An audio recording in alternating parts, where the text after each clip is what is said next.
નમસ્કાર, TV 30ના digital પ્લેટફોર્મમાં આપનું સ્વાગત છે. આપ જોઈ રહ્યા છો ટોપ ન્યૂઝ.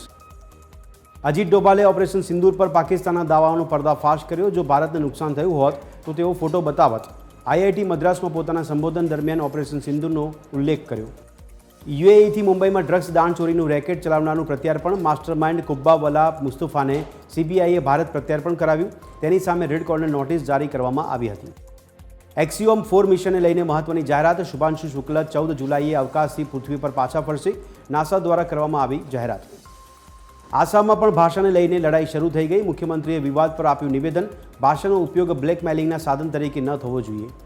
પુખ્ત વયના લોકો માટે આધાર કાર્ડ મેળવવું હવે સરળ નહીં રહે. યુઆઈડીના આધાર નિયમો પર હવે કડક કરવા જઈ રહ્યું છે. ત્યારે યુઆઈડીએઆઈ હવે પાસપોર્ટ, પાન કાર્ડ અને રાશન કાર્ડના ડેટાનો ઉપયોગ કરશે. ગાંધીનગરમાં કંડક્ટર કક્ષાના 2320 ઉમેદવારોને નિમણૂક પત્રો એનાયત કરવામાં આવ્યા. પરિવહન મંત્રી હર્ષ સંઘવીએ 2027 સુધીમાં દૈનિક 30 લાખ લોકોના એસટી ઉપયોગનો આપ્યો લક્ષ્યાંક. દ્વારકામાં માછીમારી બોટોના રજીસ્ટ્રેશન કૌભાંડમાં અત્યાર સુધી 145 આરોપીઓ સામે નોંધાઈ ફરિયાદ. ભાવનગરની 2 પેઢીના માલકો તથા 4 એજન્ટો સહિત કુલ 50 માછીમારો પણ ઝડપાયા.